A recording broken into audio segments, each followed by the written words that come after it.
ইটের তলে পাইছি চাক্কা, পাও দুড়িয়া চাক্কার তলে হ্যান্ডি গেছে।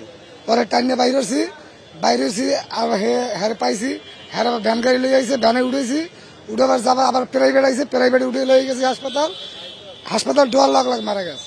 আর সরকার যদি আমার গরিব মানুষ, আমি তো আমার যা হেল্প করে, মাইয়া তো গেছে, মাইয়া তো আর পাবো না, আর জিরো হেল্প করে, আমি রিক্সা চালাই। আসলে এখানে একটা টিসিবি পণ্যবাহী ট্রাক ছিল, ঠিক এই যে আমি যে পাশে দাঁড়ায় রয়েছি তার পাশ করে এই যে গাছটার সাথেই সবাই অনেক মানুষ সিরিয়ালে ছিল। বেশিরভাগ ওনারা গরিব অবশ্য, হয়তো ফ্যামিলি থেকে কিছু মানে টাকা বাঁচানোর জন্য সবাই সিরিয়ালে কম দামে পণ্য নেওয়ার জন্য দাঁড়াইছিল।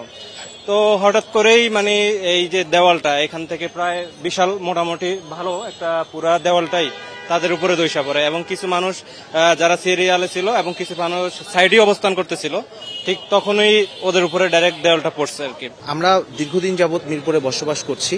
তো এই মিরপুর বিশ্ববিদ্যালয় কলেজ এটি একটি প্রাচীন মিরপুরে, কিন্তু আমরা দেখতে পেলাম যে এখানে যেই মিরপুর বিশ্ববিদ্যালয় কলেজের প্রাচীরটি তৈরি করা হয়েছে, সেখানে আসলে এই প্রাচীর তৈরি করার ক্ষেত্রে কোনো ধরনের অবকাঠামোমূলক ব্যবস্থাপনা লাইক পিলার, রড এটা ব্যবহার করতে দেখিনি আমরা।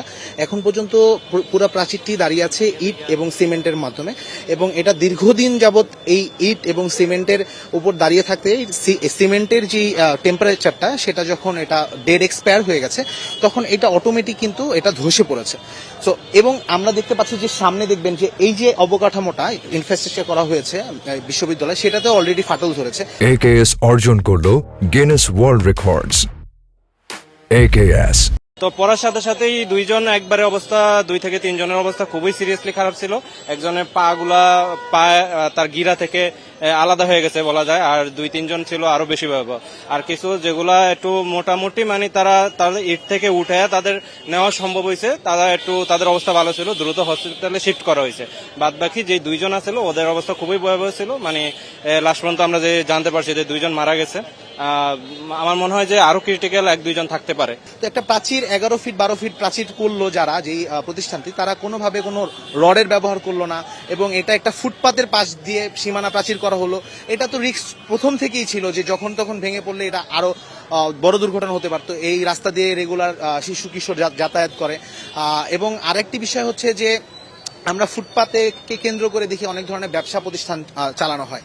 অনেক সময় দেখা যাচ্ছে প্রাচীর ঘেঁষে অনেক সময় অনেক কিছু রাখে।